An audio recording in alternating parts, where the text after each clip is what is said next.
izin share screen. Bismillahirrahmanirrahim. Assalamualaikum warahmatullahi wabarakatuh. Waalaikumsalam Waalaikumsalam warahmatullahi wabarakatuh. Alhamdulillahirabbil alamin wa bihi nasta'in ala umuri dunya waddin.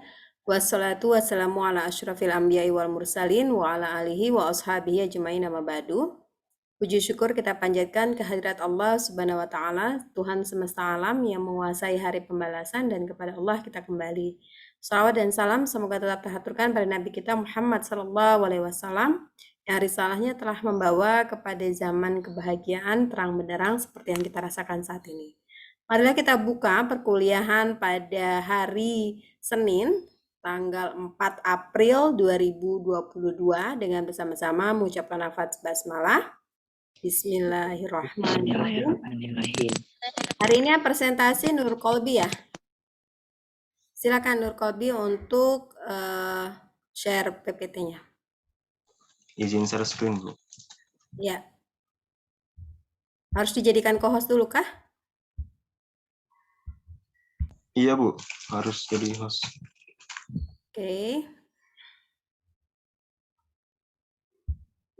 Oke, sudah. Silakan Kolbi. Masih, Bu, hanya host yang boleh share screen. Kenapa? Hanya host yang bisa share screen. Sudah Ibu jadikan kamu ini kok. Apriliani, Ibu, co-hostnya. Walah.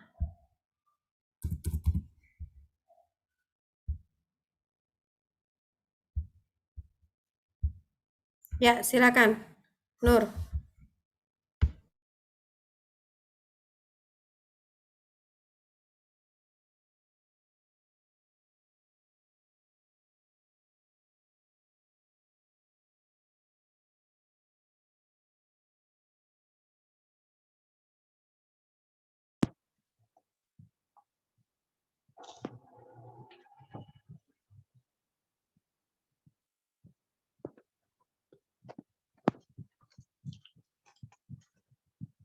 Bismillahirrahmanirrahim.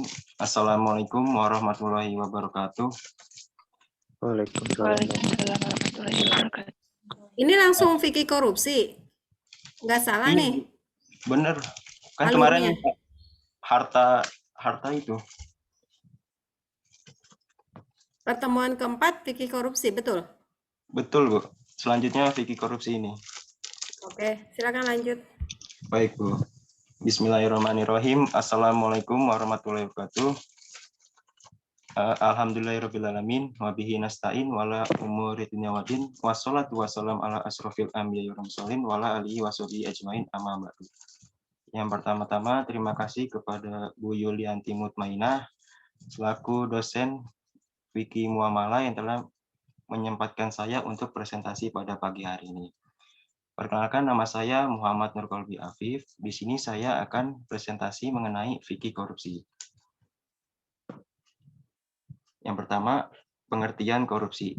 Secara etimologis, korupsi berasal dari bahasa Latin, yaitu corruptio atau corruptus, yang memiliki arti sesuatu yang rusak, busuk, menggoyahkan, memutarbalik, dan menyogok. Secara umum, pengertian korupsi adalah sebuah tindakan tidak jujur yang memanfaatkan jabatan atau kuasa untuk mendapatkan keuntungan bagi pribadi atau orang lain. Korupsi termasuk ke dalam fikih jinayah. Fikih adalah ilmu hukum syariat dan merupakan hasil analisis dari mujtahid terhadap dalil-dalil terperinci, baik yang terdapat Al-Quran maupun hadis. Jinayah adalah sebuah tindakan yang mengancam keselamatan fisik serta berpotensi menimbulkan kerugian pada harga diri dan kekayaan manusia.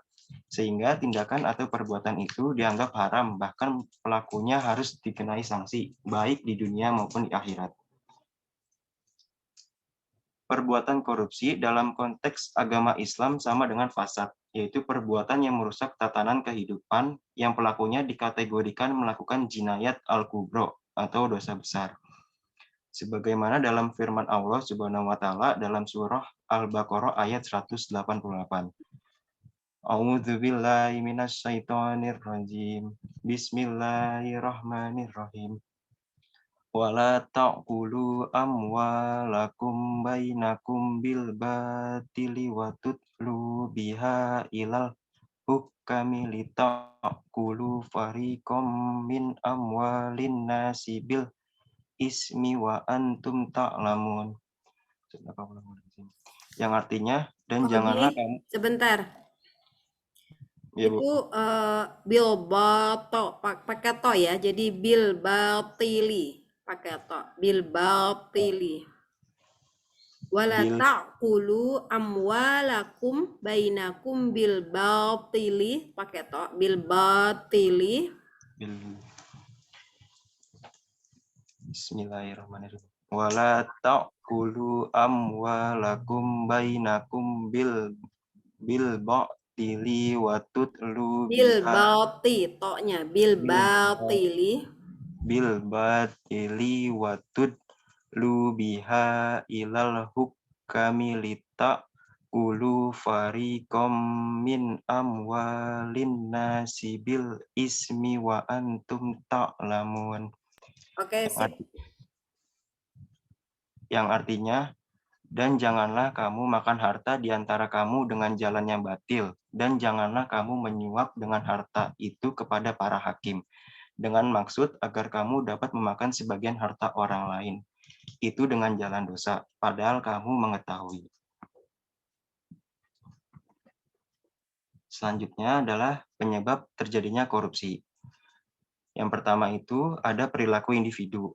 Koruptor akan melakukan tindakan korupsi dapat berupa dorongan dari internal dalam bentuk keinginan atau niat dan melakukannya dengan kesadaran penuh. Seorang koruptor melakukan korupsi antara lain karena sifat rakus, gaya hidup konsumtif, kurangnya agama, dan lemahnya moralitas dalam menghadapi godaan korupsi. Yang kedua, faktor keluarga. Korupsi juga bisa berasal dari keluarga, biasanya karena tuntutan istri atau memang keinginan pribadi yang berlebihan. Biasanya terjadi karena keinginan yang konsumtif atau ingin lebih, padahal pendapatan pas-pasan. Jadi untuk memenuhi keinginan itu, salah satunya dengan korupsi. Yang ketiga adalah sikap kerja. Tindakan korupsi juga bisa datang dari sikap kerja dengan pandangan bahwa segala sesuatu yang dilakukan harus dapat melahirkan uang. Biasanya yang ada dalam pikiran mereka hanya uang dan uang. Padahal dalam Islam harus mencari rizki yang halal, menjauhi yang haram, dan keberkahan. Yang keempat, hukum dan peraturan. Tindakan korupsi akan dengan mudah muncul karena undang-undang dan peraturan yang masih lemah. Contohnya seperti sanksi yang terlalu ringan, penerapan sanksi yang tidak konsisten dan sembarangan, seperti yang sudah-sudah. Para koruptor ini ada yang dapat pemotongan masa tahanan hingga terbebas dari hukuman penjara. Yang kelima, faktor pengawasan.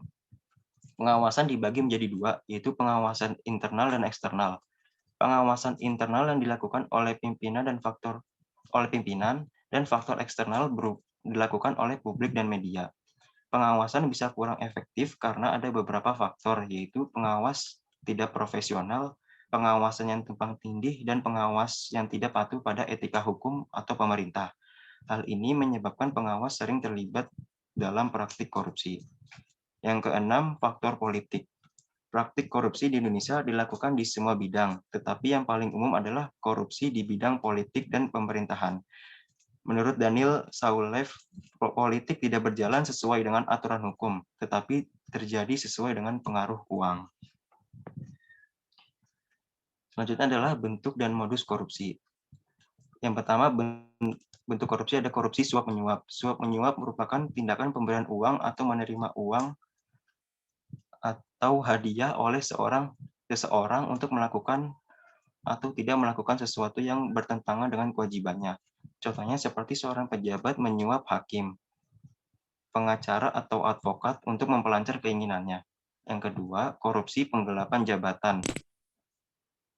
Penggelapan dalam jabatan merupakan penggelapan yang berhubungan dengan jabatannya atau pekerjaannya, atau juga bisa karena mendapatkan upah berupa uang.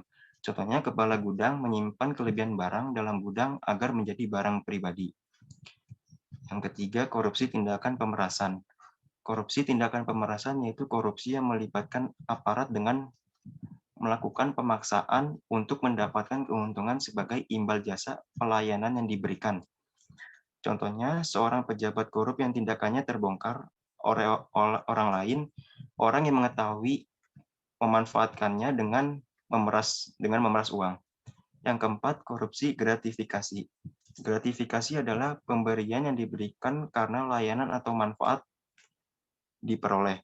Contohnya pemberian hadiah berupa uang, barang, serta fasilitas-fasilitas lainnya untuk mempercepat proses pelayanan tepat waktu. Yang selanjutnya adalah dampak-dampak korupsi. Yang pertama ada dampak di bidang ekonomi. Yang pertama, penurunan produktivitas. Produktivitas pada setiap industri dan produksi akan menurun, terhambat, dan tidak bisa berkembang maju lagi. Yang kedua, menurunnya pendapatan dari pajak. Sekitar 70% anggaran pendapatan belanja negara dibiayai oleh PPh dan PPN. Adalah jenis pajak yang paling banyak menyumbang untuk pendapatan negara. Yang ketiga, meningkatkan utang negara.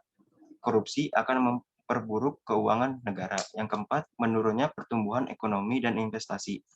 Dengan adanya tindak korupsi di suatu negara menyebabkan para investor asing tidak percaya lagi untuk berinvestasi.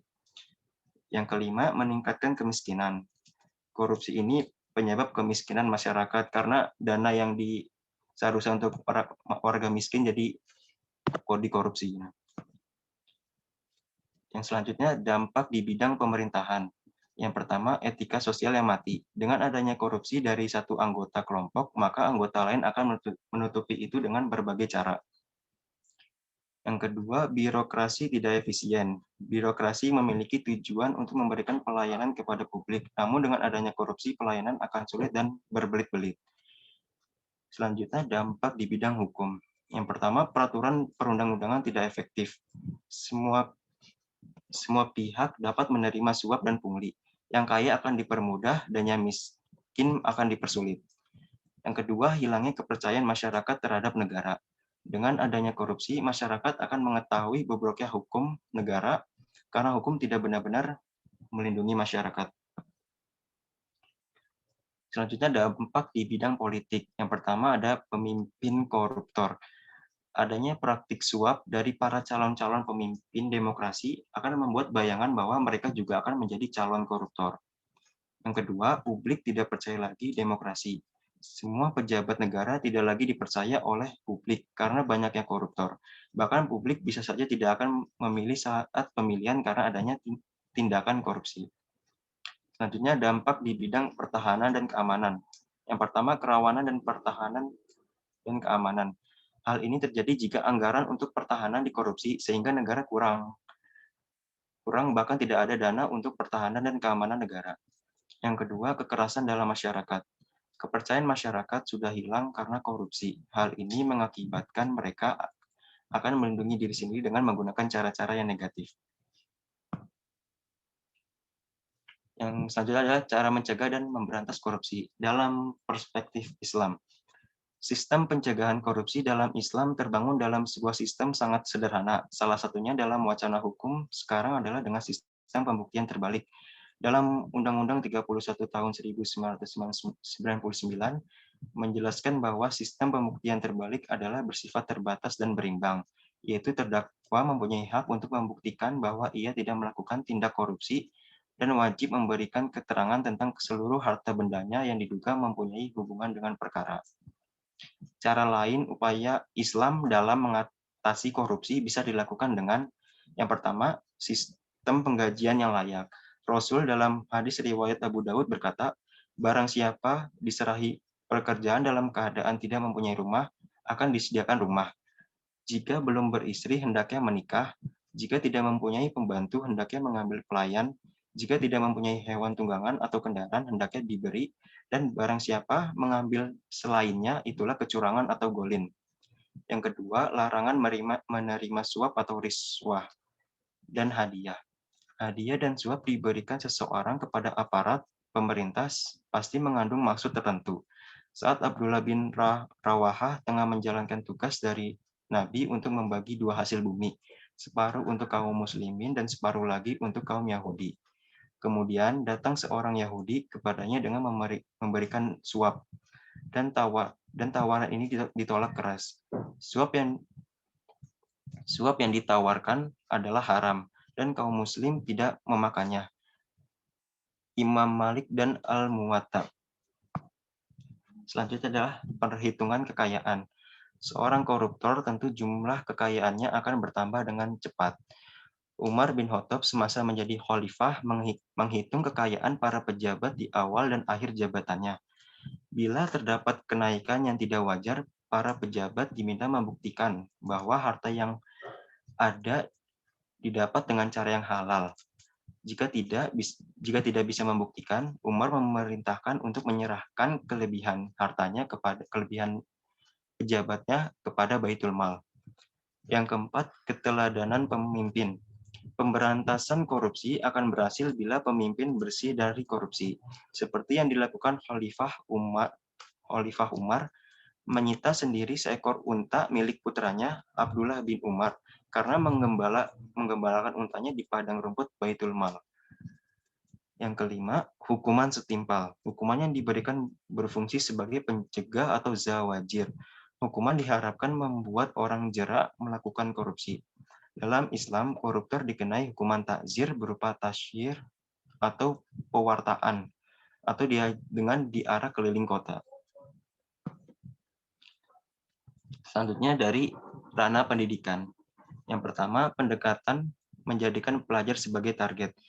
Pendekatan pertama perlu dilakukan dalam bentuk peningkatan moral dan kepribadian yang cerdas dan intelektual, tetapi juga baik secara moral. Yang kedua, pendekatan peserta didik untuk menekan lingkungan agar tidak permissive to corruption. Nah, pendekatan ini menjelaskan memberikan materi-materi pengayaan yang dapat mendorong menjadi pelaku pencegahan korupsi. Selanjutnya, sosial ekonomi dan budaya.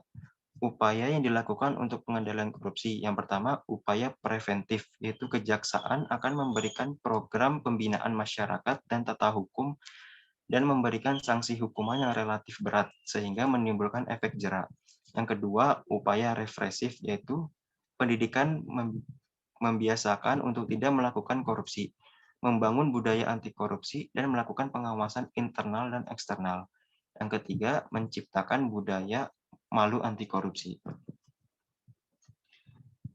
Sekian dari saya. Jika ada pertanyaan, dipersilakan.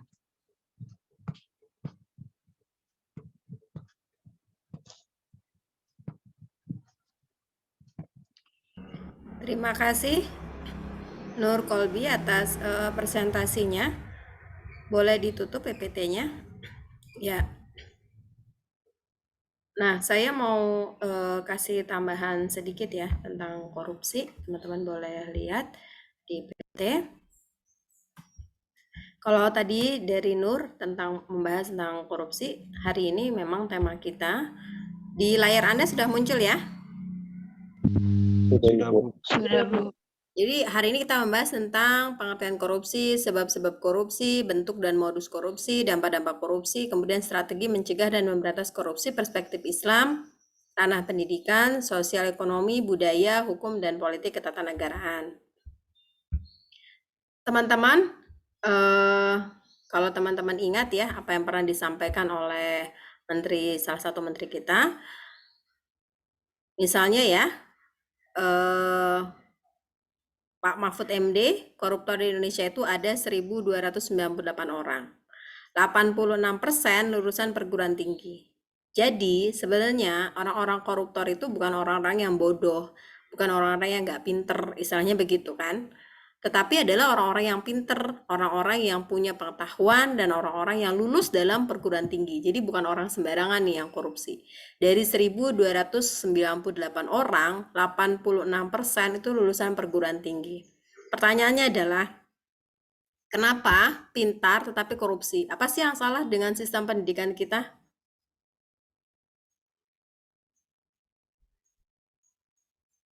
Apa sih yang salah dengan sistem pendidikan kita?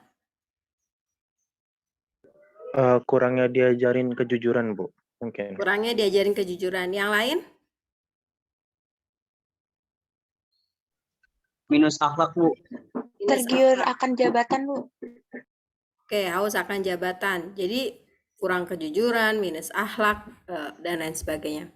Teman-teman kenal nggak siapa sih mereka ini?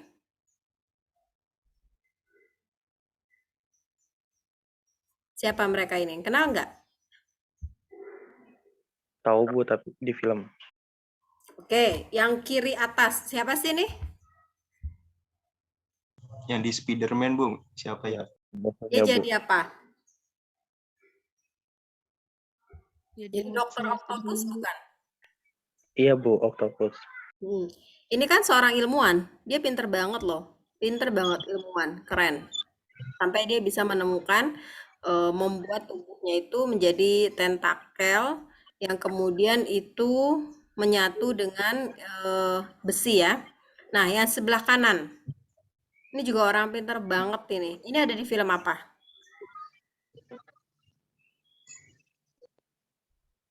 Ada di film apa? Kura-kura Ninja ya. Tahu nggak film Kura-kura Ninja? tahu Bu.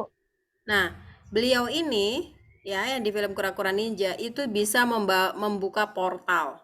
Portal itu menghubungkan dengan dunia lain. Jadi saking pinternya dia bisa membuka portal dan kemudian eh, semua magnet, benda-benda yang berbau logam, magnet di bumi itu bisa naik ke atas. Kemudian diambil oleh alien tadi. Nah, yang kiri bawah ini film apa?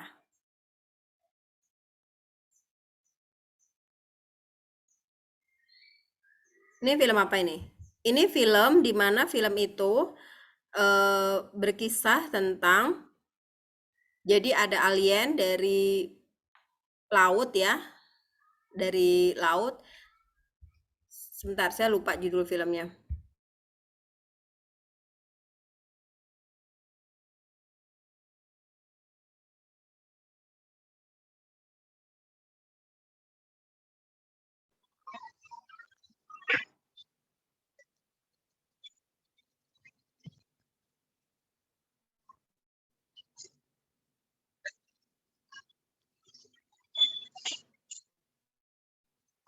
Ada yang ingat nggak ini film apa? Enggak Bu. Nggak tahu, Bu.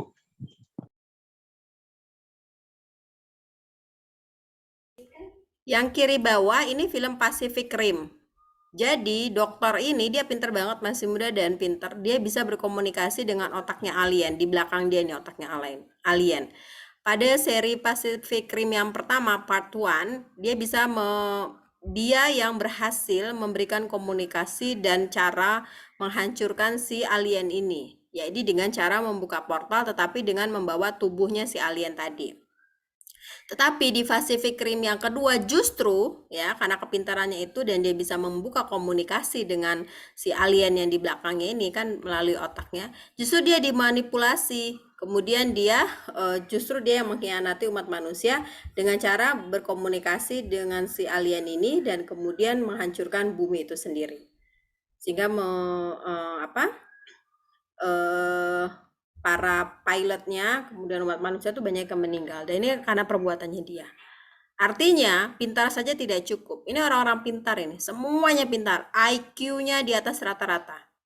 Bayangkan, dia bisa berkomunikasi dengan alien, dia bisa menciptakan alien di tubuhnya, dia bisa membuka portal dan itu berhubungan dengan dunia lain gitu ya. Kalau di Indonesia mungkin film dunia lain itu adalah kuntilanak, apalagi setan dan lain sebagainya ya. Kalau dia enggak, dunia lain itu adalah membuka portal yang tidak hanya di bumi gitu kan, tetapi ada komunikasi dengan makhluk luar angkasa. Jadi mereka ini pintar, orang-orang pintar. Tetapi pintar saja tidak cukup. Itu yang dibilang tadi ada sekitar 86% perguruan tinggi. Jadi bukan orang-orang yang tidak berpendidikan ya, yang korupsi itu justru orang-orang yang berpendidikan. Yang tahu celahnya, kira-kira begitu. Yang tahu ininya, kenapa bisa berkorupsi dan lain sebagainya. Nah, selanjutnya teman-teman, mereka itu yang tadi sudah saya tampilkan gambarnya ya. Apa namanya?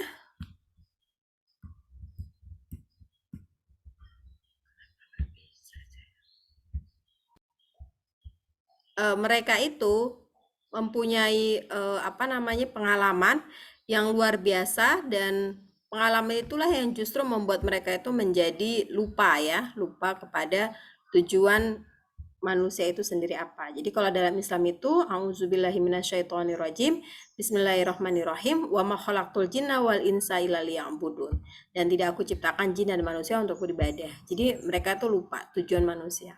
Nah, apa sih dampaknya gitu kan? Tadi udah diuraikan oleh teman kita ya, Nur Kolbi dengan sangat baik. Salah satu dampak yang mungkin tidak banyak diketahui orang itu adalah berdampak langsung pada perempuan. Misalnya, karena nggak ada puskesmas di desa, warga harus berjalan kaki 20 km. Kenapa bisa begitu? Karena uangnya dikorupsi. Ya kan? Karena dikorupsi. Dan bayangkan ini untuk ibu hamil ya. Untuk ibu hamil, untuk ibu menyusui misalnya gitu, untuk orang sakit. Karena nggak ada puskesmas di sana. Biaya untuk pembangunan puskesmas itu dikorupsi. Nah, di Muhammadiyah sendiri kita sudah punya fikih anti korupsi perspektif Muhammadiyah yang dibahas tahun 2006. Ini yang tadi belum disinggung oleh teman kita ya, Nur Kolbi. Apa sih dalam buku korupsi ini yang dibahas dalam tarjih ini? Yang pertama adalah korupsi itu sebagai kejahatan yang memalukan. Dia memang sudah terjadi sejak sejarah manusia dan ini mengalami kemunduran. Nah, fikih anti korupsi itu juga mengutip pendapatnya Syekh Hussein Alatas bahwa korupsi itu adalah corruption by greed, keserakahan, dilakukan orang yang berkecukupan dan tidak terdesak ekonomi, tadi sudah disinggung. Kemudian yang kedua, korupsi by need, ada sebuah kebutuhan di sana untuk memperkaya diri sendiri, dan kemudian digunakan untuk memenuhi hak hidup, jadi hak hidup personalnya. Kemudian corruption by change, jadi ada peluang di mana seseorang itu melakukan perbuatan korupsi itu sendiri. Jadi ada mekanisme politik yang dilakukan bersama-sama, misalnya begitu, sehingga korupsi dilakukan secara jamaah. Dalam bahasa Arab, korupsi itu disebut ghulul atau pengkhianatan harta rampasan perang, karena ini sudah pernah ada terjadi sebelumnya. Jadi untuk memperkaya diri sendiri atas rampasan perangnya itu diambil sendiri, disebut ghulul. Ada disebut riswah, suap, ada khianat, mukabbaroh ya. Ada ghosab, jadi mengambil milik orang lain, ada sarokah, pencurian, ada intiqab, jadi merampas, menjamret itu termasuk di dalamnya, ada ahlus sulh, jadi makan hasil atau barang haram. Nah, korupsi sendiri dalam Islam itu ditindak dengan sanksi takzir. Jadi pemberatan ya di sana, dan hukuman paling beratnya itu adalah mati, hukuman mati, dan hukuman ringannya adalah hukuman penjara, ada juga hukuman potong tangan. Menghindari korupsi gimana sih caranya? Yang pertama kita amanah. Jadi terhadap jabatan yang diberikan tuh harus amanah. Jadi kita meyakini bahwa Allah itu melihat segala perbuatan manusia di muka bumi ya. Kalau teman-teman ingat misalnya dalam surat Yasin itu juga disebutkan bahwa di dunia ini enggak kekal, di akhirat nanti yang kekal, semua memberikan kesaksian begitu. Kemudian al-adalah, jadi keadilan. Jadi amanah itu adalah sumber dari kita berbuat adil. Kemudian amal ma'ruf nahi mungkar ya. Jadi man ra'a minkum mungkaran fayughayyir biyadihi. Jadi kalau siapa melihat kemungkaran maka rubahlah. Rubahnya itu apa? Dengan kuasa. Jadi kalau ada korupsi jangan diam aja. Cara mencegah korupsi diantaranya dalam hal pendidikan ya. Nggak boleh nih teman-teman misalnya datang ke dosen terus bawa makanan, bawa minuman. Ini sebenarnya bagian dari cara untuk korupsi supaya nilainya gede misalnya begitu. Ada sosial budaya, politik, agama dan sebagainya. Tetapi yang terpenting adalah dalam perkuliahan itu penting, dan kampus kita termasuk bagus ya sudah membahas korupsi. Jarang sekali mata kuliah korupsi itu masuk terintegrasi dalam mata kuliah di kampus. Jadi basic untuk penghapusan korupsi itu diantaranya itu adalah soal akhlak. Itu sebabnya teman-teman mendapatkan mata kuliah akhlak. Jadi ada rasa takut kepada Allah Subhanahu wa taala. Nah, teman-teman itu tambahan dari saya. Ada juga sih tambahan lainnya kalau nanti, tapi nanti kita bisa sambil bahas ya, itu tentang undang-undangnya. Selanjutnya kita bisa diskusi dulu. Saya silahkan Nur untuk memandu jalannya diskusi. Alvin, silakan kameranya dibuka.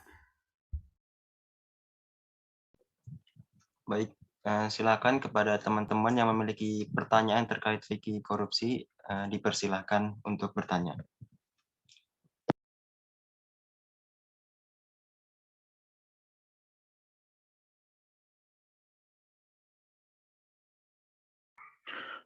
Saya izin bertanya.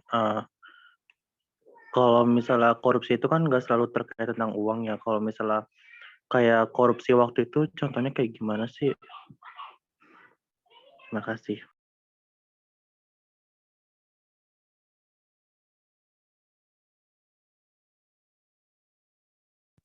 Assalamualaikum Afif. Izin bertanya. Ya, Ina. Kan misal ada pejabat yang korupsi ya. Kan kalau ini korupsinya uang gitu.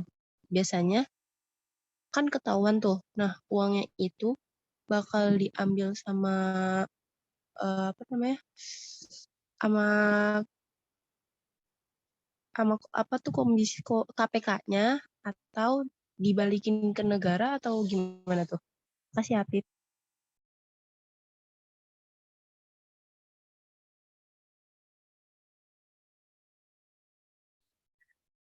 Assalamualaikum, Afif izin bertanya. Alpin, kameranya pin. Bagaimana korupsi itu bisa mempengaruhi kehidupan masyarakat?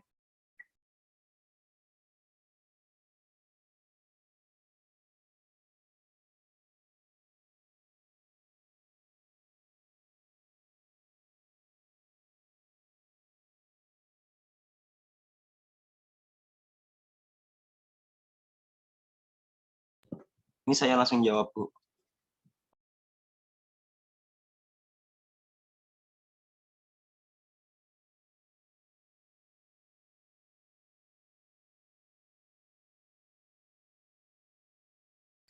Ya Alvin, silakan jawab. Nanti Ibu yang tambahkan.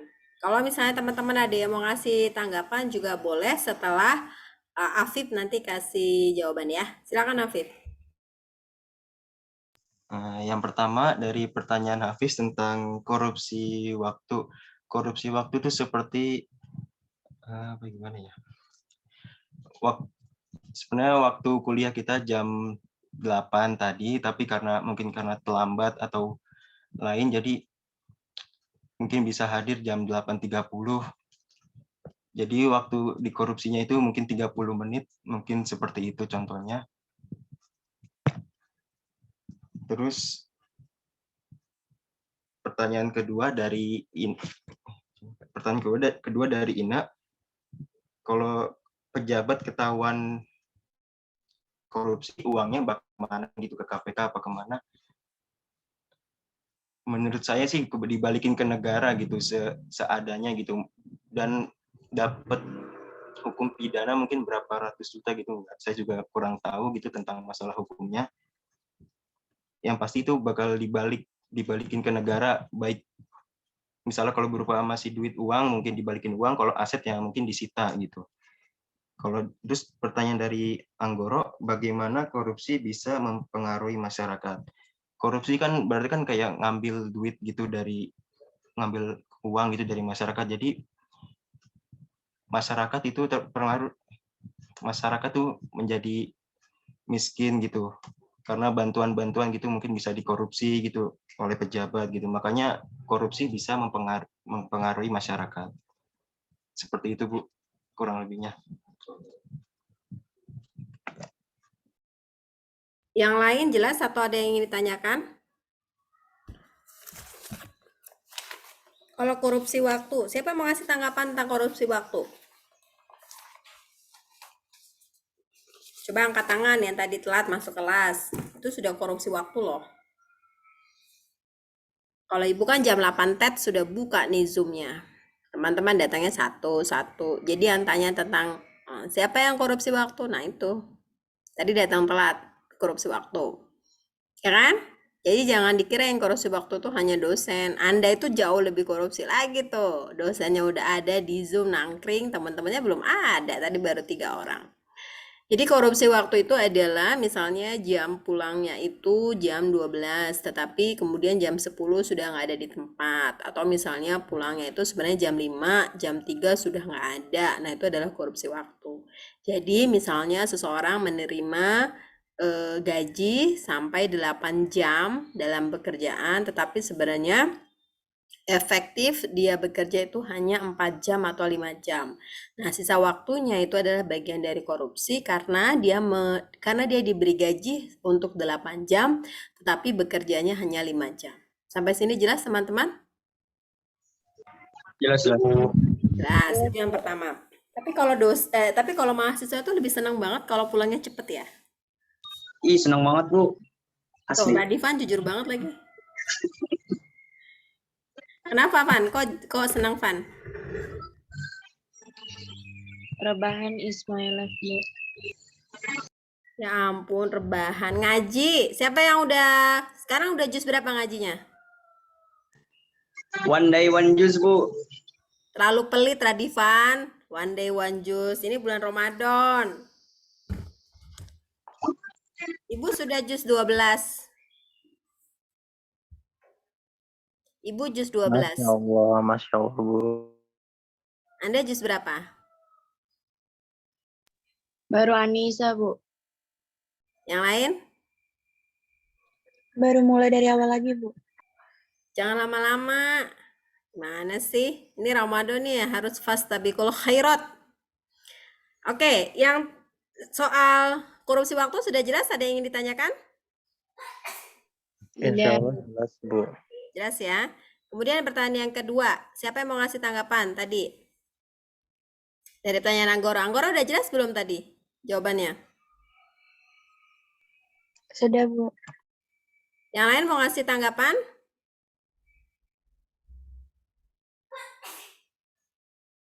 Teman-teman pernah dengar tentang undang-undang korupsi? Undang-undang anti korupsi? Pernah, Bu. Apa sih isi undang-undang itu?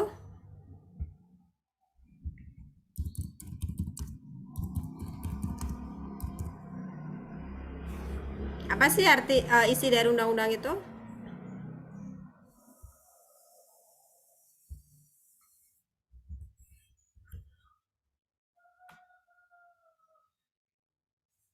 Ini sudah mengalami banyak perubahan ya, undang-undang korupsi itu. Jadi tahun 2019, tahun 2002 itu sudah mengalami perubahan. Apa yang teman-teman ketahui tentang korupsi? Dan pasal-pasal korupsi ini juga pernah diuji materialkan atau disebutnya judicial review ya di Mahkamah Konstitusi, tepatnya tahun 2021. Apa coba yang teman-teman ketahui tentang ini? Saya ingin jelaskan ya, kenapa undang-undang yang terkait dengan korupsi ya, terutama pasal-pasal Undang-Undang Komisi Pemberantasan Korupsi atau KPK yang kemudian itu menjadi penghambat dalam pemberantasan tindak pidana korupsi karena itu di judicial review kan. Jadi saya ingin cerita dulu nih. Sebenarnya nih ya, kalau teman-teman membaca berita pasti teman-teman akan tahu kisah ini. Pada tahun 2021 ya, tepatnya di bulan April tanggal 4, jadi sama di tanggal yang sama 4 April 2021 itu Mahkamah Konstitusi membacakan putusan uji materi Undang-Undang Nomor 19 Tahun 2019 tentang Komisi Pemberantasan Tindak Pidana Korupsi atau Undang-Undang KPK. Nah, putusan dari sidang ini tuh dibacakan secara virtual. Kenapa dibacakan secara virtual? Karena masih dalam situasi pandemi. Jadi persis setahun yang lalu di hari yang sama, ya. Nah, apa tuh yang dibahas? Yang dibahas itu ya ini yang di-JR-kan ya ini tentang pasal 38 ayat 1 dari Undang-Undang Nomor 24 tahun 2003 ya. Oh sorry, saya ingin cerita dulu bahwa ini kewenangan Mahkamah Konstitusi supaya teman-teman nggak rancu. Dalam kewenangan Mahkamah Konstitusi pasal 38 ayat 1 Undang-Undang 24 tahun 2003 ya, kemudian diubah pada Undang-Undang Nomor 7 tahun 2020 tentang perubahan ketiga atas Undang-Undang Nomor 24 tahun 2003 tentang Mahkamah Konstitusi ya ini para pihak ya yang ketika mengajukan gugatan judicial review itu wajib hadir begitu kan dan kemudian putusan itu bisa dibacakan. Nah, terkait dari Undang-Undang KPK tadi ya, Undang-Undang KPK tadi yang dibahas gitu atau yang di judicial review kan oleh sebagian orang itu terutama di pasal 46 Undang-Undang KPK. Ya, ini tentang pemeriksaan tersangka. yang tadi soal ini, gitu kan. Nah, kita lihat nih dalam putusan judicial review-nya. Pasal 46 Undang-Undang KPK itu tentang pemeriksaan tersangka oleh KPK, ya, dan ini merujuk dari ketentuan Undang-Undang KPK.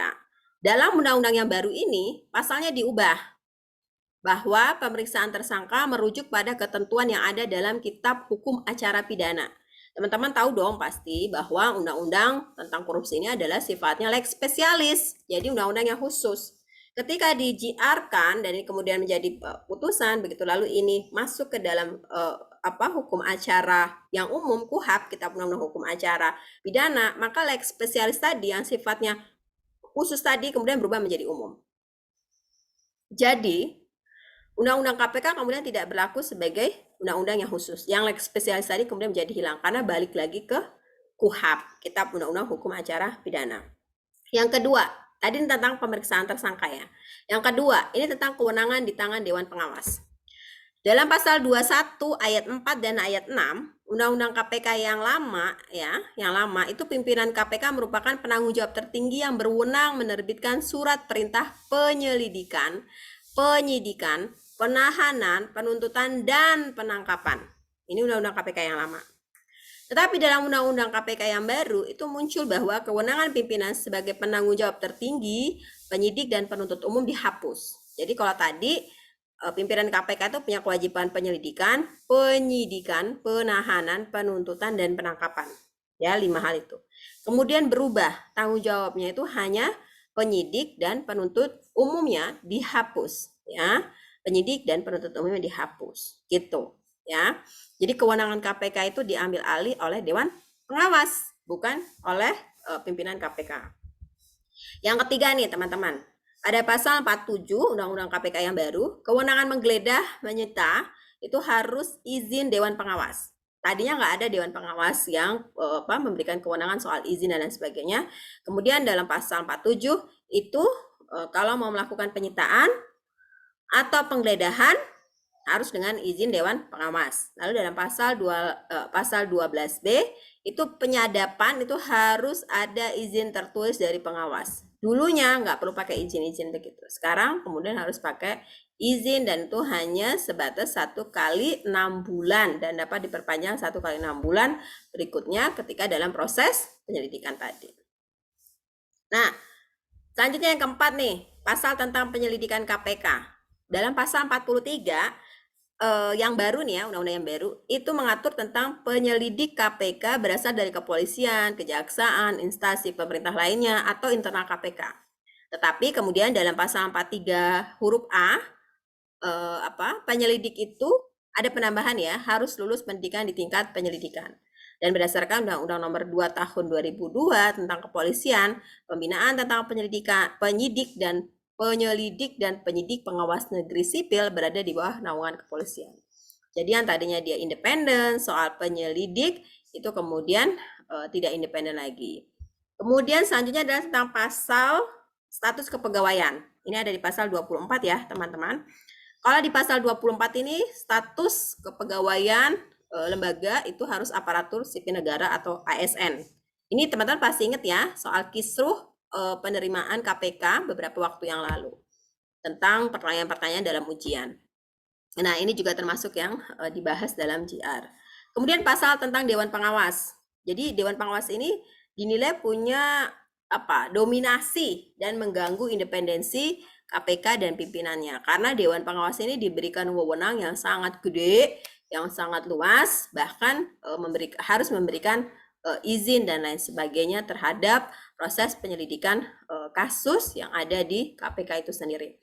Nah, terhadap kasus-kasus seperti ini itu adalah salah satu cara ya yang kemudian ramai sekali diperbincangkan baik di sosial media maupun di di diskusi secara online maupun offline tentang mengkerdilkan atau menghambat kinerja KPK itu sendiri. Dan yang terakhir yang mau saya sampaikan adalah pasal tentang kewenangan menghentikan penyidikan dan penuntutan. Ini luar biasa ya dampaknya. Kenapa? Karena dalam Undang-Undang KPK yang baru itu mengatur kewenangan menghentikan penyidikan dan penuntutan apabila penyelidikan dan penuntutan suatu perkara tak selesai dalam waktu 2 tahun. Jadi diberhentikan tuh prosesnya. Tentu saja aturan ini ada di dalam pasal 40 Undang-Undang KPK hasil revisi. Ini yang kemudian orang ramai membicarakan, termasuk organisasi-organisasi yang mendukung penghapusan korupsi, bahwa aturan ini sebenarnya sangat diskriminatif. Kenapa diskriminatif? Terutama untuk kepolisian dan kejaksaan. Jadi misalnya nih, ketika batas waktu tertentu itu tidak terpenuhi, alat bukti dan lain sebagainya gitu, kemudian itu dianggap sebagai upaya untuk menghentikan proses penyidikan, dan kemudian itu dianggap sebagai kadaluarsa perkara. Nah, kalau kadaluarsa perkara, maka perkara itu sudah tidak bisa diproses lagi. Jadi ini adalah sebuah upaya ya, kira-kira begitu, yang katanya sih kita mau memberantas korupsi, tetapi kebijakan yang dilahirkan justru itu menghambat proses untuk penyelesaian korupsi itu sendiri. Jadi pas setahun yang lalu Mahkamah Konstitusi itu membacakan putusan terkait dengan Undang-Undang KPK yang diciarkan. Alvin, apakah masih ada di Zoom? Ini Alvin kameranya nggak nyala, kenapa? Oke. Itu tadi tambahan saya tentang isu terbaru ya dalam JR Undang-Undang KPK. Selanjutnya saya persilakan kepada teman-teman apabila ada pertanyaan, tanggapan, atau bingung dan lain sebagainya. Silakan.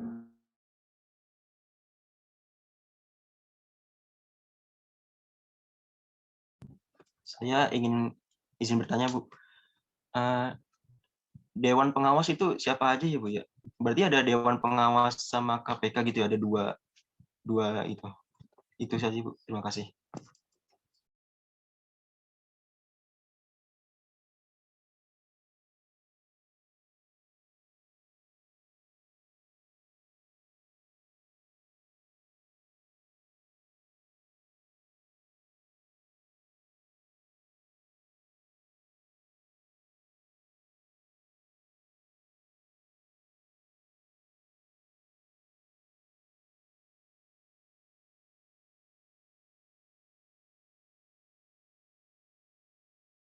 Maaf, Bu, masih di unmute, Bu.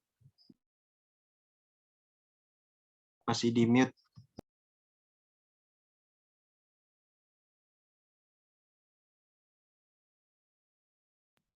Oke, sorry. Siapa yang mau ngasih tanggapan? Apa sih Dewan Pengawas itu?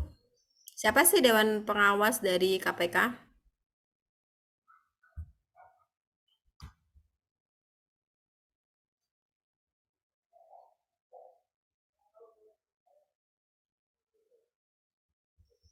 Jadi tadinya itu nggak ada ya sistem kayak gini, tetapi Presiden itu mengangkat 5 orang yang dilantik ya sebagai Dewan Pengawas. Nah, Dewan Pengawas ini diangkat pada tanggal 20 Desember 2019, kalau nggak salah ya. Oh, sorry. Pelantikan Dewan Pengawas itu terjadi pada hari Jumat tanggal 20 Desember 2019 sekitar jam 14.30. Siapa Dewan Pengawas itu? Dewan Pengawas itu adalah Tumpak Haratongan Panggabean. Beliau sebenarnya pernah menjabat sebagai mantan Wakil Ketua KPK. Nah, di Dewan Pengawas beliau sebagai ketua. Lalu ada Artijo Alkosta. Beliau adalah mantan Hakim Mahkamah Agung. Ya, ini Dewan Pengawas. Kemudian ada Albertina Ho, Wakil Ketua Pengadilan Tinggi Kupang, jabatan sebelumnya. Lalu ada Syamsuddin Haris, beliau peneliti Lembaga Ilmu Pengetahuan Indonesia atau LIPI. Kemudian ada Harjono, itu mantan Hakim Mahkamah Konstitusi. Nah, 5 orang Dewan Pengawas inilah yang kemudian nanti akan memberikan izin terkait dengan kegiatan-kegiatan atau proses penyelidikan dan penyidikan yang ada di KPK. Yang tadi saya sudah sampaikan ya, misalnya harus ada izin Dewan Pengawas, kalau misalnya mau melakukan penyadapan dan lain sebagainya, dan sebagainya. Nah, pelantikan Dewan Pengawas ini ada di dalam surat keputusan Presiden nomor 140/P tahun 2019 tentang pengangkatan keanggotaan Dewan Pengawas, dan masa baktinya ini lama ya teman-teman, 2019 sampai 2023. Ini yang kemudian menjadi polemik ya, dan kemudian menjadi kehebohan di dalam Undang-Undang KPK itu sendiri ketika muncul Dewan Pengawas. Dewan Pengawas ini siapa orangnya? Tadi saya udah sebutkan, jadi dia adalah tokoh ya, tokoh-tokoh yang memang pernah berkecimpung dan pernah aktif dalam proses pemidanaan atau proses hukum di Indonesia. Oke, yang lain ada yang ingin tanyakan? Dewan Pengawas ini ada di mana? Dewan Pengawas ini diatur dalam Undang-Undang KPK hasil revisi. Ya, dalam Undang-Undang KPK hasil revisi yaitu tahun 2019, Undang-Undang nomor 19. Ada yang ingin tanyakan? Lagi? Gak apa-apa, ini forum kita untuk diskusi. Oh ya, tadi ada yang tanya ya, kalau misalnya ada korupsi terus dananya tuh gimana untuk dana yang dihasilkan dari korupsi. Jadi begini teman-teman, ketika seseorang itu menjadi tersangka kasus korupsi, maka atas perintah pengadilan, jaksa itu gitu kan nanti akan melakukan sita terhadap harta yang dimiliki oleh si tersangka tadi, ya. Jadi nanti atas perintah pengadilan, polisi bersama jaksa, penyidik dan sebagainya panitera itu nanti dia akan menyita hartanya si koruptor tadi. Nah, harta yang disita itu nanti akan dikembalikan ke negara sebagai uang korupsi apabila orang tadi terbukti sebagai pelaku korupsi atau menjadi terpidana koruptor. Begitu. Jadi kalau misalnya dia terbukti, maka hartanya itu akan diambil oleh negara.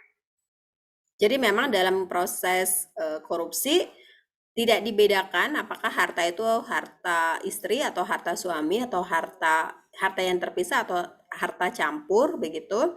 Jadi ketika seorang terduga sebagai kasus korupsi, maka harta itu akan diambil alih oleh negara. Dan harta itu nanti akan dipakai untuk seperti pengganti begitu dari harta yang dikorupsi.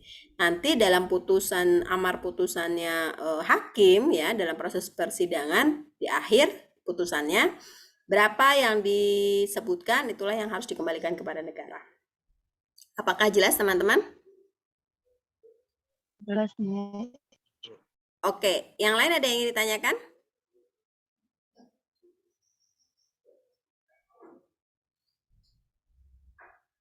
Enggak, Bu. Kita ada 11 orang, satu yang nggak masuk siapa?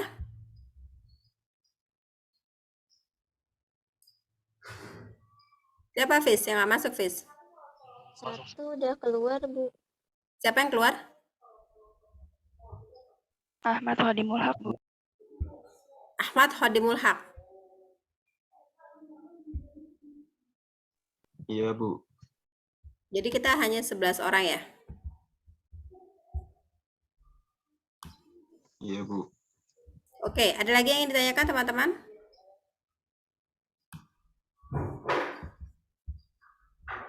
Kalau nggak ada yang ditanyakan, saya ingin kasih pertanyaan kepada teman-teman. Silahkan dijawab yang memberikan jawabannya cepat gitu. Nanti saya kasih 5 poin ya.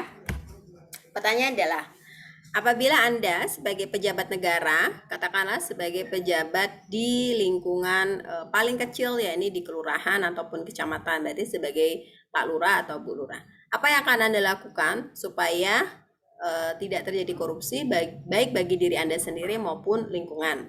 Nah, saya ingin jawaban yang taktis ya, jawaban yang benar-benar sesuai dengan pekerjaan. Jadi bukan hanya jawaban beriman kepada Allah, akhlak dan sebagainya, tapi apa teknis yang Anda lakukan kepada diri Anda sendiri gitu kan, dan kemudian kepada bawahan Anda atau kepada tim supaya tidak korupsi. Itu yang pertama.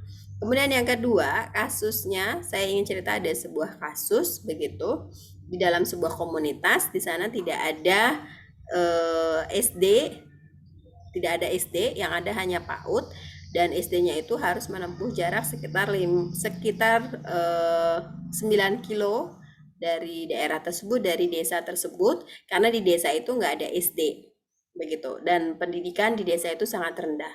Dan sebagai kepala lurah atau camat, apa yang Anda lakukan supaya di desa itu memperbaiki kualitas hidup ataupun kualitas pendidikan di desa itu? Jadi di desa itu tidak hanya tidak adanya SD tetapi juga tidak ada puskesmas. Dan SD yang terdekat dari wilayah itu jaraknya sekitar 9 km. Sedangkan puskesmas atau layanan kesehatan yang terdekat dari daerah itu jaraknya sekitar, katakanlah let's say mungkin sekitar 14 km. Apa yang Anda lakukan? Silakan. Ada 2 pertanyaan, yang bisa jawab langsung raise hand. Saya kasih waktu 2 menit ya. Jadi sekarang kan jam 9:08. Jam 9:10 teman-teman bisa raise hand. Silakan.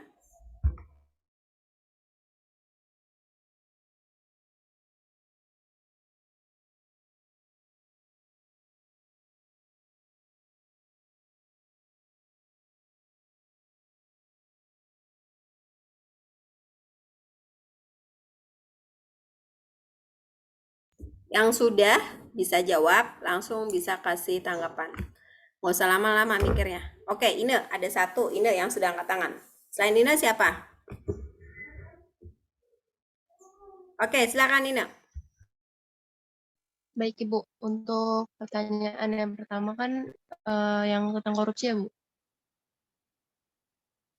Cara Itu menghindari supaya tidak terjadi korupsi. Iya, itu kalau menurut Ina lebih ke transparan aja terkait keuangan kepada pihak-pihak tertentunya.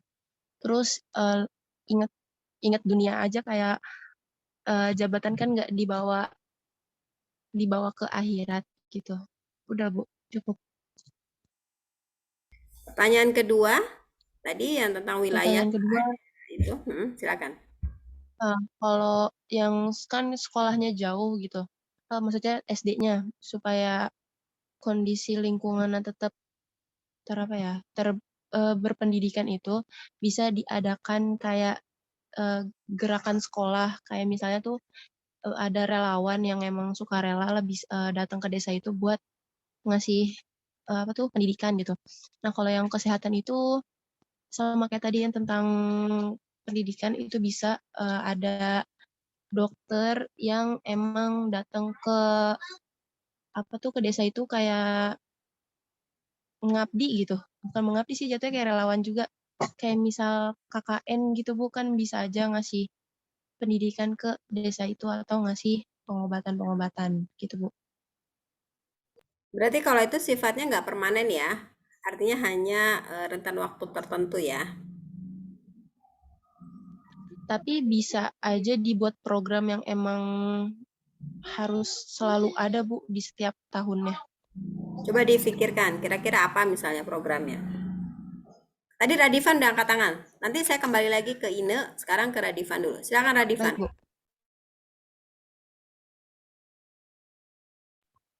Baik Bu, untuk yang pertama, bagaimana cara mencegah korupsi ketika kita menjadi seorang kepala desa atau pimpinan di suatu daerah. Mungkin yang saya akan lakukan, yang pertama itu keterbukaan atau transparansi ya Bu, terkait anggaran-anggaran dari pemerintah yang telah disediakan, baik itu berupa bantuan sosial berbentuk bahan pokok atau pangan gitu Bu, ataupun berbentuk uang. Nah, itu yang Maksudnya memberikan uang tunai ya? Bantuan langsung tunai berarti kalau uang? Iya, iya Bu. Karena saya pernah dengar juga, jadi banyak tuh kalau di desa bansos gitu kan. Nah itu suka ada pungutan lagi Bu, suka ada pungutan lagi. Misalkan dapat bantuan nih, misalkan 1 tenteng sembako. Nah itu kita harus menyerahkan uang sekitar misalkan 10.000 atau 20.000 itu katanya buat administrasi gitu. Nah, terus yang kedua yang tentang Jadi gimana sekolah. penyelesaiannya? Oh ya, Sinta dan Salsabila kameranya tolong dibuka dong. Jadi penyelesaiannya gimana supaya kan tadi supaya di desa, penyelesaian di desa tadi adalah ngasih sembako, ngasih bantuan tunai, ya kan? Kemudian di banyak pihak, banyak orang yang Ketika ngasih bantuan tunai itu, masyarakat dimintakan uang 10.000 atau 20.000 untuk menebus sembako tadi. Nah, caranya Anda sebagai kepala desa begitu atau lurah atau camat di daerah itu supaya tidak ada pungli, tidak ada korupsi itu seperti apa, Radifan? Sinta Arlen, kameranya silakan dibuka. Eh, apa ya? Kalau menurut saya pungli seperti itu juga bisa dilakukan, Bu. Karena mengingat kalau di desa itu, kalau di desa-desa yang di kampung itu, Bu, apa ya, gaji itu emang sedikit kecil gitu, Bu ya. Kecil lah, bisa dibilangnya. Kadang juga suka telat gitu, Bu, gajinya. Kadang langsung 3 bulan atau dan sebagainya gitu, Bu. Maksudnya nggak sebulan sekali. Nah, itu boleh melakukan pungli tapi atas dasar apa ya, keterbukaan gitu, Bu. Dijelasin ini untuk membantu yang ngurusin gini gitu, Bu. Artinya gini, orang yang ngurusin itu boleh dapat duit begitu. Iya, Bu. Boleh. Atas nama Istilahnya gajinya kecil atau ya, atas nama bayarannya telat gitu. iya, Bu. Lah, Tapi atas warganya sendiri aja udah miskin, masa dimintain duit pungli gimana? enggak, Bu, tapi atas dasar transparansian, Bu. Maksudnya dijelaskan gitu, Bu. Bahwa ini untuk yang ngurusin gini, tapi asal jangan terlalu gede gitu, Bu.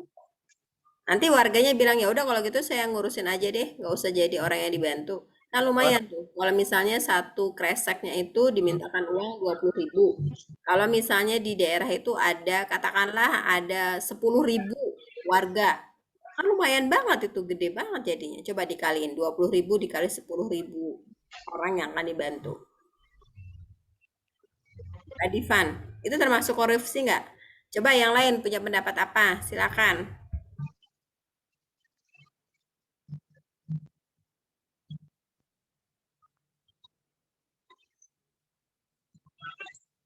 Kalau pendapat saya mungkin seperti itu, Bu. Kalau untuk yang lain silahkan, mungkin ada tanggapan lain silahkan. Oke, tadi pendapat dari Radifan, terima kasih ya. Terus Radifan, gimana kalau di daerah itu nggak ada puskesmas dan kemudian nggak ada sekolah? Apa yang akan Anda lakukan, Radifan? Kalau saya disuruh memilih, misalkan anggaran minim nih, Bu. Cuman bisa bikin satu fasilitas. Nah, kalau saya harus memilih antara sekolah dan puskesmas itu sendiri, saya akan memilih puskesmas terlebih dahulu, Bu. Karena kalau puskesmas itu kan menyangkut nyawa seseorang, Bu. Nah, itu, Bu. Nah, baru nanti setelah ada anggaran lagi, baru sekolahnya menyusul. Oke, makasih Radifan. Yang lain, tadi Iya, Bu. baru ada Ina sama Radifan. Yang lain nggak mau dapat poin nih. Mau, Bu. Oke, Alpin, silakan dulu. Alpin, nanti habis Alpin, siapa nih? Tutup buka. Oh, Aziza. Azkia, sorry. Alpin, silakan. Baik, kalau menurut pendapat saya, buat yang kasus pertama itu kan terkait dengan adanya apa ya? Jadi bagaimana di suatu desa ataupun suatu daerah, bagaimana cara meminimalisir kasus korupsi gitu. Nah, jadi kalau menurut saya dari sisi kepala desa ataupun lurahnya itu, dia sebelumnya seperti membuat edukasi gitu, Bu, kepada bawahan-bawahannya. Nah, bagaimana cara mengatur apa sih namanya? Bagaimana cara mengatur adanya misalkan adanya bantuan dari pemerintah. Nah, kita sebagai apa sih jajaran jabatan, misalkan saya sebagai lurah ataupun di bawahannya ada bawahannya lagi. Nah, itu nanti kita membuat rapat dulu bagaimana caranya mengedukasi masyarakat-masyarakatnya supaya kita itu satu pemahaman gitu. Jadi biar nantinya nggak ada kesalahpahaman gitu. Nah, selain itu juga kalau misalkan dari kan tadi kan menurut Radifan itu benar juga kalau gaji lurah dan jabatan bawahan-bawahannya itu yang memang kecil. Nah, mungkin kalau dari segi ini tuh kalau menurut saya, mungkin nanti bisa melakukan rapat lagi gitu, Bu. Dari jabatan-jabatan lurah sama bawahannya itu nanti dia, kayak semacam melakukan, eee, usulan gitu lagi buat, bagaimana caranya dari gaji kita sebagai jabatan-jabatan di desa itu naik gitu, tanpa harus memotong, dana desa gitu. Kadang-kadang kan, suka ada dana atau bantuan dari pemerintah yang diambil ataupun, jabatan-jabatan lurah dan bawahannya itu nggak ngasih tahu ke masyarakat atau warganya gitu. Nah itu tuh yang menimbulkan, apa ya, yang menimbulkan, warga atau masyarakat itu kesal gitu atau kecewa gitu dengan, jajaran jabatan yang ada di desa gitu. Nah dari situ juga kan udah ketahuan kalau korupsi, gimana ya, mau nggak mau lurah itu, kadang-kadang jajaran di desa itu mengambil hak yang bukan miliknya sendiri. Nah jadi kalau menurut saya dari lurah ataupun jajarannya itu mungkin bisa melakukan usulan lagi kepada tingkat daerah yang lebih tinggi lagi gitu. Nah, mungkin seperti itu kurang lebihnya kalau yang pertama. Nah, kemudian yang kasus yang kedua itu, misalkan dalam suatu desa itu tidak ada suatu desa ataupun satu daerah tidak ada sekolah ataupun fasilitas kesehatan. Kalau menurut saya, kalau menurut saya mungkin lebih ke, melakukan anggarannya itu dilakukan secara bersamaan gitu, Bu. Nah, sekaligus nanti, desa ataupun satu daerah itu melakukan proposal untuk mengajukan, dana bantuan lagi kepada, tingkat yang lebih tinggi lagi gitu. Jadi sambil proses, misalkan dalam suatu desa ataupun satu daerah itu sama sekali nggak ada fasilitas pendidikan ataupun fasilitas kesehatan. Nah, mungkin, secara berproses, bisa dilakukan secara bersamaan gitu, Bu.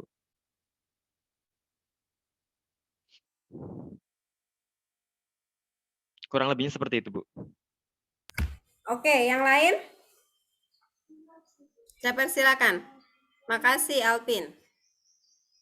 Berarti ini usulannya adalah menaikkan gaji ya, supaya nggak terjadi korupsi. Oke, yang lain? Silakan. Aslia izin menjawab, Bu. Baik, untuk yang pertanyaan pertama, teknis kita misalkan sebagai menjabat sebagai lurah di suatu desa. Mungkin kalau untuk dari pihak internal, kita itu mengadakan teknis menyusun laporan anggaran yang masuk dan keluar. Lalu dari anggaran tersebut disajikan dan yang bersifatnya tidak privacy gitu, tidak terlalu privacy, baru diberitahukan nih kepada warga di sana. Inilah anggaran yang masuk, ini anggaran yang keluar dan dipakai buat apa saja. Lalu yang kedua itu kita membuat suatu teknis untuk warga desanya itu. Misalkan untuk pengaduan laporan, misalkan terjadi kecurigaan nih, misalkan warga curiga, kan ini kan dari laporannya masuknya segini, kenapa yang kita terima atau sarana prasarana yang di desa ini terima tuh kenapa tidak memadai gitu, tidak seharusnya. Mungkin di situ kita membuka laporan pengaduan, jadi nanti bisa diusut. Nah, terus yang ketiga itu melakukan edukasi terhadap jajaran lurah atau karyawan-karyawannya untuk mengedukasi tentang dampak korupsi ini sendiri. Dampaknya itu seperti apa, hukuman yang akan diterima jika kita korupsi, dan efek dari secara agama itu mungkin, Bu. Untuk pertanyaan yang pertama, mungkin dari saya cukup. Lalu yang kedua, tentang misalkan SD-nya itu jauh 9 km, mungkin dari pihak lurahnya itu mengadakan observasi ke SD-nya ini, lalu membuat pengamatan, oh berarti emang benar kita itu sangat membutuhkan SD dibangun lebih dekat dari desa tersebut. Lalu kita mungkin akan mengajukan dana laporan kepada yang tingkat paling atas kita dengan bukti-bukti observasi tadi. Terus dan begitupun juga rumah sakit, karena mungkin kita bisa mendata nih bagaimana misalkan sebulan ini warga di desa tersebut ada yang kena penyakit apa-apa, berarti kan sangat dibutuhkan ya Bu rumah sakit tersebut di desa itu. Sekian Bu, terima kasih. Baik, terima kasih. Terima kasih atas tanggapannya. Yang lain, siapa lagi mau kasih tanggapan? Yang belum? Yang belum? Kan baru 4 orang yang bicara. Baru Ine, baru Alpin, kan? Radivan. Terakhir tadi siapa deh? Azkia ya? Ya Bu. Azkia, baru 4. Hafiz belum, Mutmainah belum, Arlen belum, Salsabila belum, April belum, Kolbi belum, Anggoro belum. Siapa duluan? Hafiz ya, Hafiz. Coba Hafiz, silakan Hafiz. Iya Ibu, kalau dari saya yang pertanyaan pertama itu menurut saya kan kayak misalnya kita mau menjabat jadi lurah itu kan minimnya gaji itu kan akan mengakibatkan korupsi. Kalau saya ini pengen mengajukan usul kalau bisa apa ya, jam kerja atau kinerja mereka itu dikurangin aja job desk Bu, biar kayak mereka merasa teradili. Takutnya kalau misalnya kerjanya udah banyak tapi gajinya kecil, takutnya mereka nggak terima, jatuhnya nggak ikhlas. Terus juga kalau misalnya saran opsi kedua itu lebih baik diperbanyak lagi karyawannya gitu kan. Kalau misalnya perbanyak karyawan kan gajinya sama, terus kinerjanya juga dibagi rata gitu biar nggak terbebani ke 1 orang atau 2 orang aja. Kalau itu yang pertanyaan pertama, biar nggak menimbulkan korupsi menurut saya. Terus kalau yang pertanyaan 2 yang terkait SD, kalau misalnya SD-nya jauh kayak sampai 9 kilometer itu menurut saya kayak masyarakat sekitar mengusulkan ke pemerintah setempat untuk apa ya, diadakan kendaraan umum yang apa ya Bu, kayak semacam bis atau angkot gitu agar bisa masyarakatnya itu mudah terjangkau gitu. Nantinya juga biayanya juga biaya murah, apa, ngusulinnya juga untuk apa, kendaraan umumnya itu biaya yang murah gitu Bu. Terus yang puskesmas itu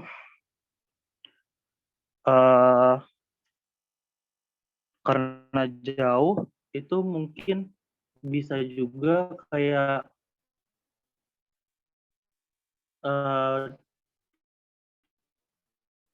kayak pemerintah setempat itu mengadakan banyak relawan Bu, biar relawan itu bisa membantu masyarakat-masyarakat yang jauh gitu Bu, jangkauannya dari puskesmas ya.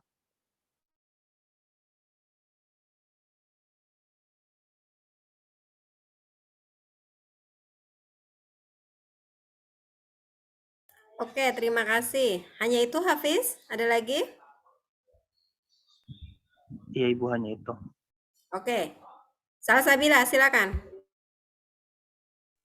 Ya Ibu, izin menjawab. Jadi untuk pertanyaan pertama, bagaimana cara mengatasi korupsi di desa kalau kita sebagai pemimpinnya?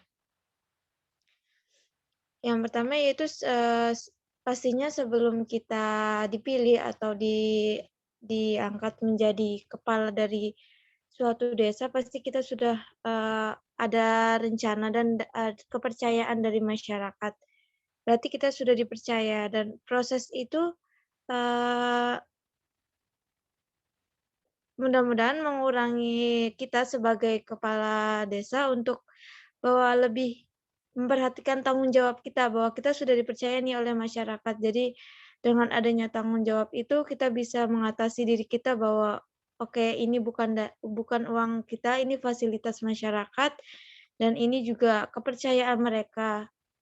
Dan apabila kepercayaan itu telah hilang, nanti maka balik lagi timbul ke kita bagaimana sanksi dari masyarakat, sanksi agama, dan itu pun harus dipertanggungjawabkan. Terus yang kedua itu membuat rancangan anggaran biaya. Jadi kita sebagai pimpinan itu kita harus mempunyai gimana sih rencana anggaran biaya yang kita perlukan untuk masa jabatan kita ke depannya. Terus juga mempertanggungjawabkan dengan ketransparan kita sebagai kepala desa. Terus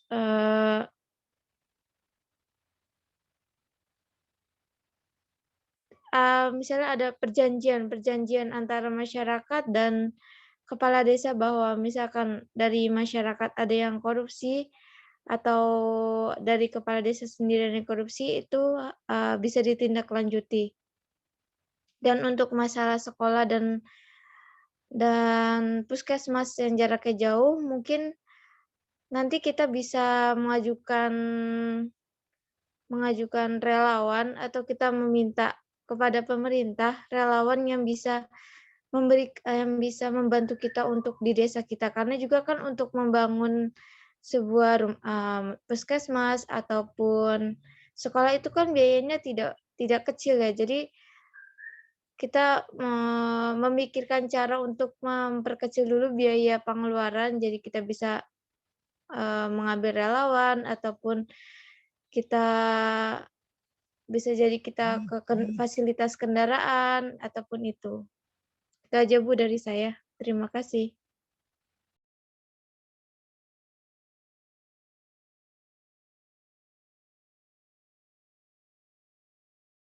Oke, terima kasih. Yang lain? Yang lain? Saya mau menjawab, Bu. Ya, Ya, Mutmainah. kalau menurut saya, kalau misalnya kita jadi pemimpin untuk mencegah adanya korupsi itu, yang pertama fokus dan bertanggung jawab atas kewajiban yang udah dikasih atau dipercayai oleh masyarakat setempat, dan juga meningkatkan pengawasan terhadap transaksi keuangan tersebut, di mana maupun itu transaksinya kecil kayak uang transportasi atau uang makan, itu harus transaksinya itu transparan dan terbuka, dan juga melakukan pengendalian keuangan itu secara terbuka dan transparan, nggak ada penutupan atau istilahnya itu kayak ngambil untung antara satu dan lainnya.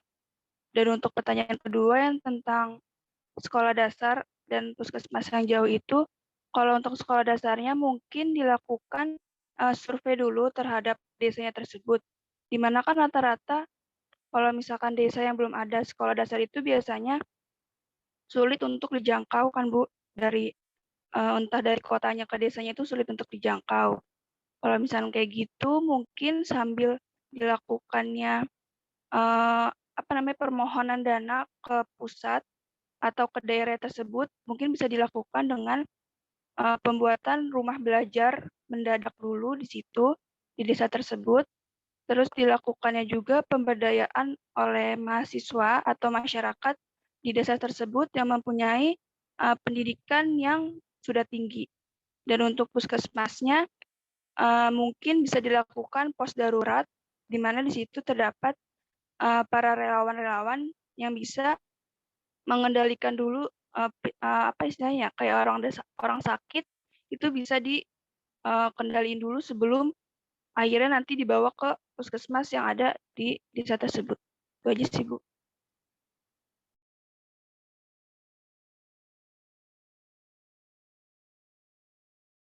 Baik, terima kasih. Yang lain? Siapa lagi yang belum? Terakhir, saya mau kasih yang nggak ngasih tanggapan berarti nggak ada poin ya. Coba Saya, Bu. Oke, Afif. pemateri kita. Silakan, Afif. Ya. Dari yang kasus yang pertama itu biar bagaimana mencegah korupsi di sektor kelurah atau pemimpin desa gitu. Yang pertama memberikan pendidikan atau penyuluhan kepada bawahannya. Kalau korupsi ini ada hukum pidananya, makanya jangan sekali-kali untuk korupsi. Yang kedua, mendatangkan dewan pengawas dari pemerintah atau KPK. Maksudnya kayak setiap bulan atau setiap periode mendatangkan petugas gitu untuk mengawasi keuangan dari kelurahan itu yang berubah-ubah. Biasanya kalau yang sama itu biasanya ada perjanjian gitu-gitu, Bu. Harus beda-beda pengawasnya. Terus yang ketiga itu transparan itu. Transparan dengan keuangan yang didapat desa dari pemerintah gitu. Misalnya dapatnya berapa, anggarannya berapa, terus pengeluarannya berapa dengan pakai banner atau apa gitu untuk informasinya. Terus tentang evaluasi lagi, perbaikan penyaluran dananya. Bagaimana misalnya ada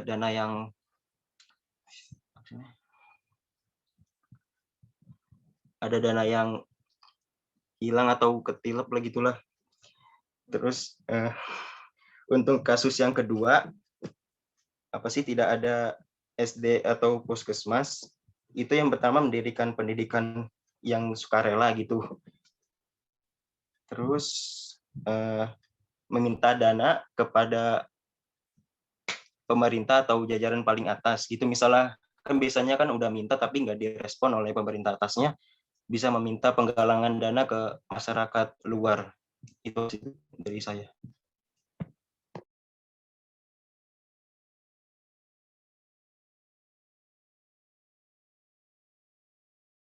Oke, baik. Terima kasih banyak teman-teman atas tanggapannya. Ada lagi yang ingin memberikan tanggapan? Saya persilakan. Apriliani, Bu. Oke, April. Silakan April kasih tanggapan.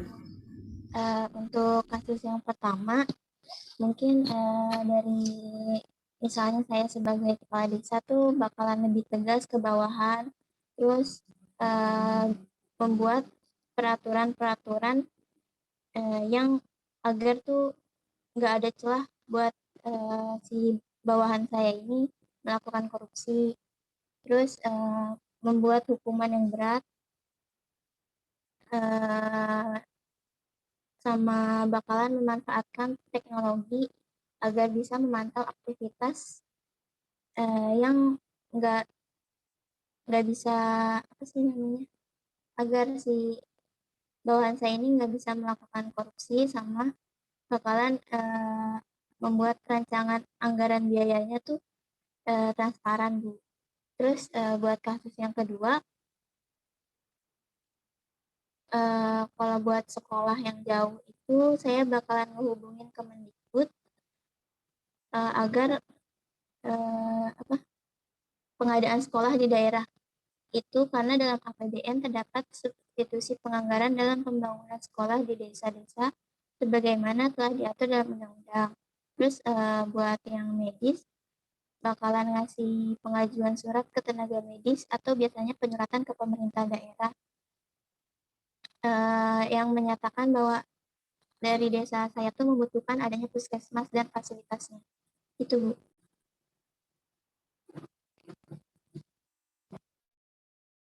Baik, teman-teman, terima kasih banyak atas tanggapannya.